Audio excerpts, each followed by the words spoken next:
This is a 1983 Honda Magna V45. So that's a 750cc bike.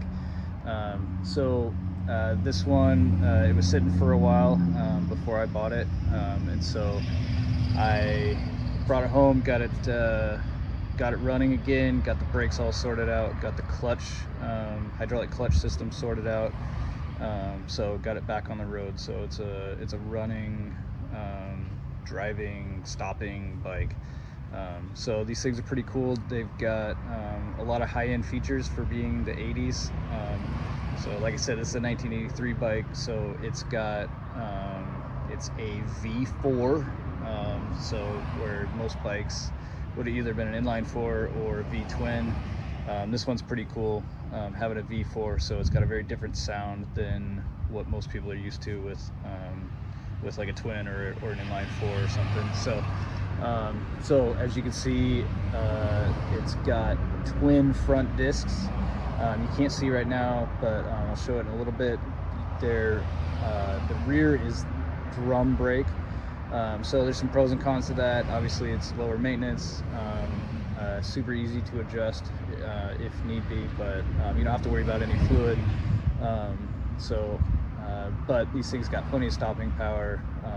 On a cruiser you use a lot of rear brake, but no problems with the shaft drive, with the drum brake. But that does segue into, it is a shaft drive bike, so you don't have to clean the chain, adjust it, any of that stuff. It's not slinging any grease anywhere.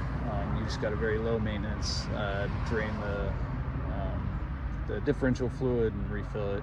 So I put fresh differential fluid in for the shaft drive. I really like shaft drive. Some people don't like it, but it has pros and cons. Brand new brake fluid for the front brakes, brand new hydraulic fluid, and I rebuilt the slave cylinder on the clutch, got that working again. You can see the paint is rough. It's definitely been repainted. Originally this was kind of a reddish purple color, which I have some pictures that I'll edit in that show that original color kind of underneath the tank. You can see somebody covered it in black instead. All the emblems were removed. The Honda logo from the tank has been removed whenever it was repainted sometime in the past. No dents in the tank, which is pretty cool, but the paint is pretty rough. So the side covers, the two main side covers are there. No logos on those as well. Those were removed at some point in the history of the bike. The clutch slave cylinder area, there's normally a cover there. That cover is missing. And the only other thing that's straight up missing from the bike is the toolbox cover, which I'll show that in a little bit. So the toolbox is there, but the cover's gone. Tools are gone. I do have an owner's manual for it, which is great. It has a ton of maintenance stuff in it. You can see on the lower fork leg, it has HRAC, so I can't remember exactly what that stands for, but it's an adjustable anti-dive system. So pretty cool for an 80s bike. Like I said, cruisers, they typically don't have dual discs in the front, so that's a pretty cool feature. Looks like I forgot to put the brake line back in the holder there. Let's get that back in there.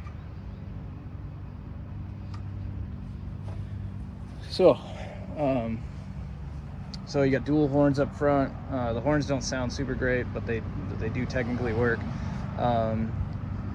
Almost all of the electrical system is working perfectly. The only thing that is not working is the low fuel sensor. So the low fuel sensor, there's underneath the seat, there is a small 1-gallon gas tank. and that is actually filled from the main gas tank. So it has a pretty small main gas tank, but then you got that full gallon down below. So instead of having a petcock with a reserve setting like most cruisers would have of this era, and even into the 2000s, this does not have that. So what it has is just the petcock is on or off. That's actually hidden behind a cover because you're not going to normally use it. So you fill from the top tank just like normal, and it flows down into that lower tank. The low fuel light would be pretty cool if it worked, but it didn't seem like something necessary to fix. So you just do what you normally do on older bikes and just keep track of your trip meter. Just figure out how many miles you've gone. Bike like this, I'd probably do 125, 130 miles before I would recommend getting gas. Headlight works great. Turn signals, got those working again. They are all the original turn signals. The left front, you'll notice a hose clamp holding that on. It was mostly intact. It's got a small tear in the rubber that kind of had it droop a little bit. So I threw the hose clamp on there just to make it sit right. With it still functioning, I didn't want to bother replacing the original one. It just didn't seem necessary. So it's got brand new levers for the brake and the clutch, and we're mowing again. So we're gonna wait until the mower gets a little farther away. So brand new front brake lever and clutch lever, both of those were bent. Brand new grips. They're fairly comfy grips. The old ones, the stock ones, were pretty tore up. Somebody had kind of cut them and shaved them down a little. They were kind of weird. So I took those off. The mirrors were damaged. They were not original mirrors, so I took those off, both sides, and got a brand new set of chrome mirrors on there. So those look nice. You've got a tachometer and a speedometer. The trip meter I tested. I drove down the road about 8 miles, and it read almost exactly 8 miles to the destination that I had there. So the seat cover, the original seat cover, was on the bike. Still have it kind of tucked away right now, but the original seat cover was split at all the seams. Had the buttons from the factory. So I got a replacement cover by a really good company out of Texas, I think it was, and fits perfect. So got that installed on the original foam. Foam felt really nice, so I didn't replace that, just covered it with the new cover. So you can see it has a small sissy bar grab handle on the back, which is good for your passenger. Piggyback rear shocks. So the shocks felt good to me, felt like they're still doing the job. So just got them cleaned up a bit and left the original shocks there. So the exhaust is 4 into 2, so you have 2 mufflers, 1 on each side. It's got a big crossover kind of sitting underneath, just to balance everything out. Charging system works great, keeps the battery charged. I've been keeping it on a battery tender off and on, but mostly not even been doing it. Just a couple times that I've gone riding on it, it's fired up every time, you know, stopping at a parts store or something. So brand new air filter. The air filter is accessible underneath the tank. You just kind of, there's 2 bolts at the front, 1 on each side. You take those off, and then the gas tank is actually on a hinge, which is pretty cool. Honda did some cool stuff there. So they made it easy on us to replace the air filter. So you just remove those 2 bolts, hinge it up, and then there's a prop rod like you would have for a hood on a car. Just cool stuff that Honda did there. So you just got to make sure you don't have too much gas in the tank, and that's called out in the factory owner's manual, so you can see that, and that'll work just fine. So the seat is removable and lockable, and it also has a helmet holder built into that system. So you use the key to unlock the seat, and then that's also how you do your helmet holder, which is kind of a cool setup, and definitely convenient. So if you need to get the seat off to access the toolbox region, that's how you do it. So the ignition went bad on this bike, and that was one of the things that I needed to sort out to get it running again. So I put a brand new ignition switch. It is not a factory Honda ignition switch, so you're going to have a different key for the ignition than you do for the gas cap and the seat. So those are still the factory Honda key. So unfortunately you have to have two keys with you, but it was the only way to get this thing running again. And it's cool that you have the factory key, at least for those two things. I still have the original ignition switch. So any of the parts that I took off, pretty much everything I kept. So the new owner can fiddle with those if desired, and or just to see what all was happening with the bike before. So yeah, I think that's about it for center stand. So this bike has a center stand, which is super cool. So it makes your maintenance easier, makes changing tires easier, just gives you a good stable way to park it. That's probably the number one benefit, is you can park it on the center stand. So I'll show that here in a second.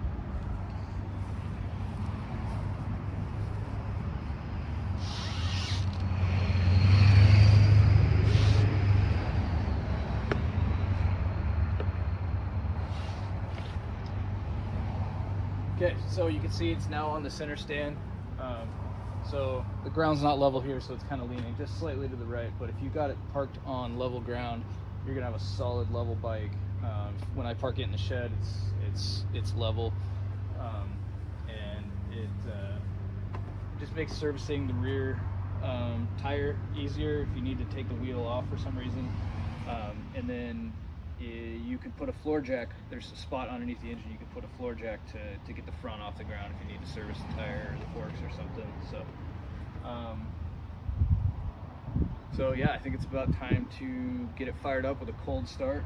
You can see here that I got my hand on it. It's cold, not burning. So I get to show you how easily this thing fires up. So I'm actually going to reposition this center stand just to make sure we're off the grass with the center stand.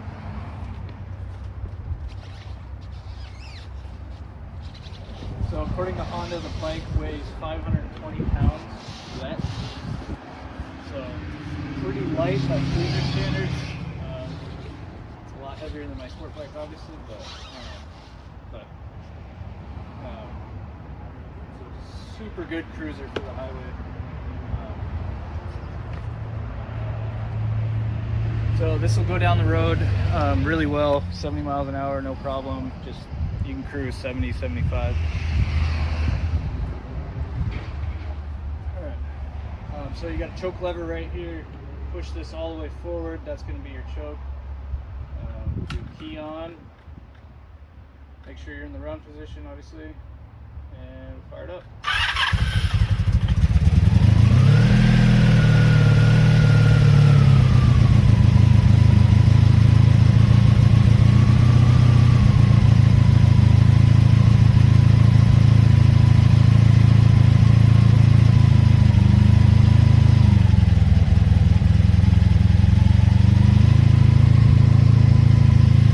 So this bike did not run at all today. I ran it a couple days ago, but it has not run, was not on the charger, fired right up. Oh, that's another thing, I got a brand new battery for the bike.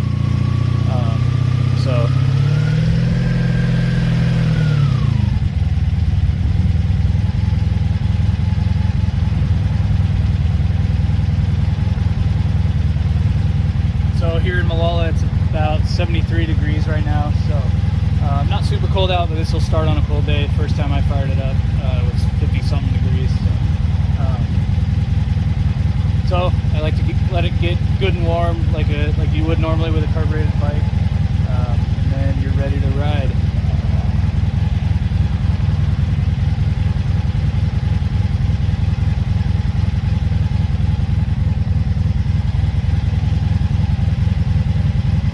do a little walk around here.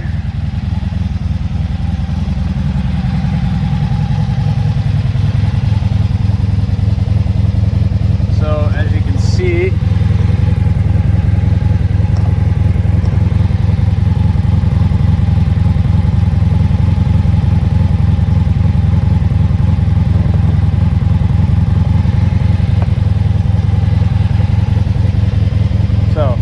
got a working tachometer, working temp gauge. So right now the temp obviously is pretty low. This is the trip meter I was saying. Got almost 60 miles of riding since I got it running again. 12,000 original miles. I don't see any reason why this would have rolled over 100,000. So I'm pretty confident that's the original 12,000. Just means in 41 years it did a lot of sitting, which is a bummer. When I did the master cylinder, I replaced the diaphragm that goes at the top, just because it was worn out. So we're going to go to no choke, and you can see it's idling right at the factory setting is 1,000 plus or minus 100. So we're right there. So as you can hear, there's no tappet noise. Doesn't seem like any exhaust leaks. Definitely pretty throaty. And here's the dual exhaust system. You can see here, this is your rear brake going back to the drum. Got the tail light here, pretty cool Honda logo, license plate. So this is where the toolbox is.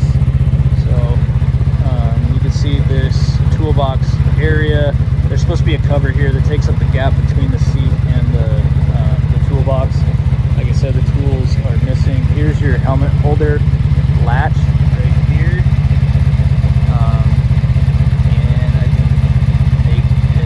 I can add on to the video for that. So you can see the piggyback shocks, rear passenger pegs. So the only things that aren't factory that I could tell are the mirrors that I replaced, the grips that I replaced, and the seat cover. Everything else appears to be original. Turn signals even say Stanley, but they say Stanley made in Japan, which is kind of cool.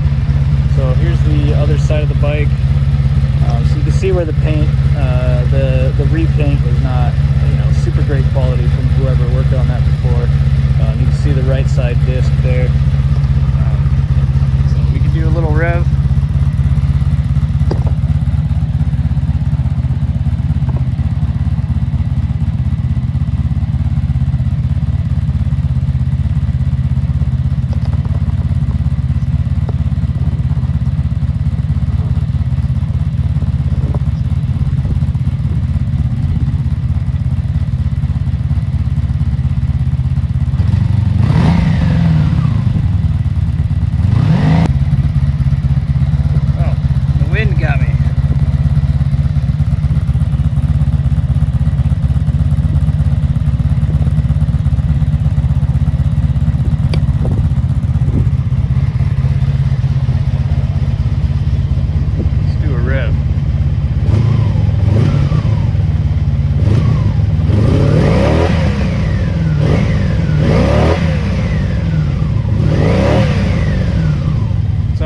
Beefy sounding bike.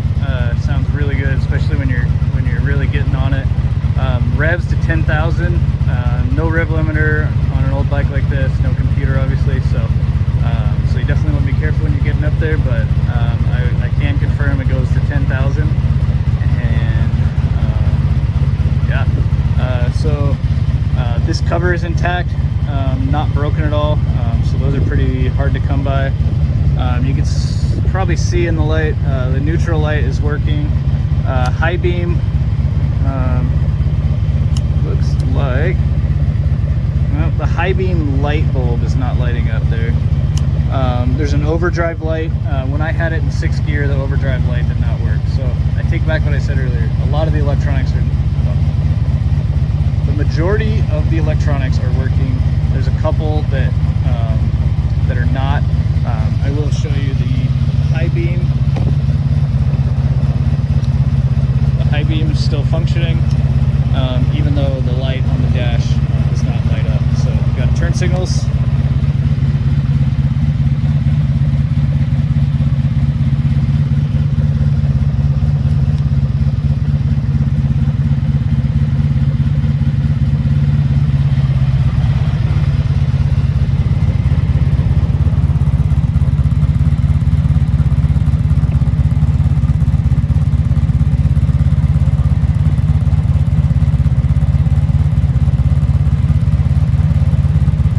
So as you can tell, it's a very smooth running bike, and once you're on the road, I mean you're feeling very little engine vibration, super smooth. You're going 70 miles an hour, you feel like you're going slower just because it's so nice and smooth. I'll show you the brake light here.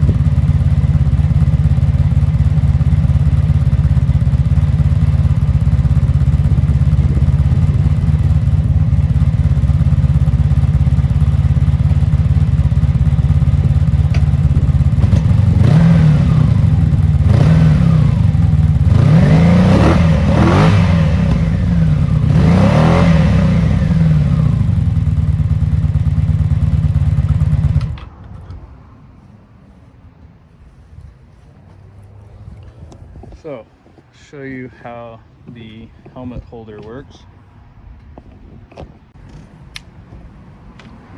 So, helmet holder, so we got factory ignition key is going to go here, and you got that open.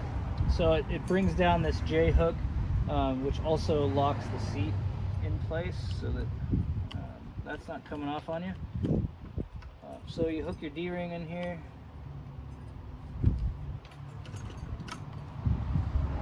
And just want to make sure your helmet's not touching the exhaust. So this is going to lift up the helmet just a tiny bit, and you can remove your key.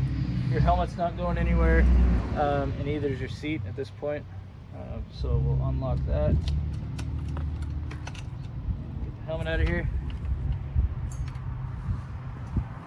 Now, so this is all one mechanism that locks the seat in place and locks your helmet. So if you open that, slide back, your seat's going to be off. So you can see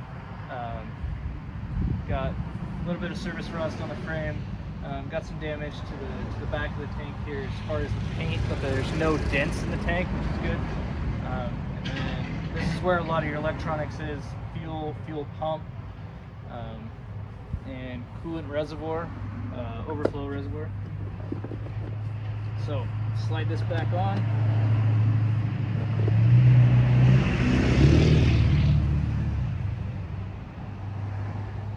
Okay, got it on both sides there. So just like shimmy the seat just forward enough to where you can latch it. And like I said, this is your ignition key for the helmet. And then you got the same key for the gas cap.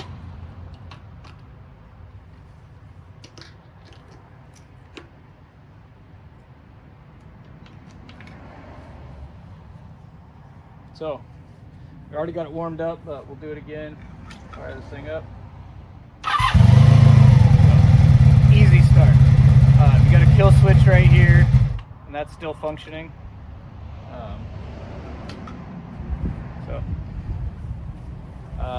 Got Dunlop qualifier tires on it. Tires look really good, but they're very old. I would recommend replacing them, but they'll get you where you're going until you can get a new set. Tags are expired, but you'll need to register it when you also do the title transfer. So pretty standard stuff there. You can see, you might be able to see the shifter is slightly bent. You can tell somebody tipped over the bike at some point. The brake lever is slightly bent as well. Again, you can tell somebody tipped over. That's why the grips were messed up and the levers. But overall, really good starter bike. I started on a very similar bike that was a 93. It was a VT 1100. This is a VF750C. So obviously you got 4 cylinders, so there's that, but definitely a good starter cruiser. If you like 80s bikes, then it's definitely a good bike for either customizing to a certain degree, just because it's already, you know, paint's already needed to be done once before, and definitely needs to be done again. So there was not a quality paint job, and somebody was definitely not taking good care of it. But so you got the chrome fenders; those will polish up nice if you want. Yeah, just a good bike to customize. Good first bike. Maybe not so stressed out about dropping it since it's not perfect. So if you're anything like me, you're going to drop it, unfortunately. My first bike had a couple drops, which is a real bummer.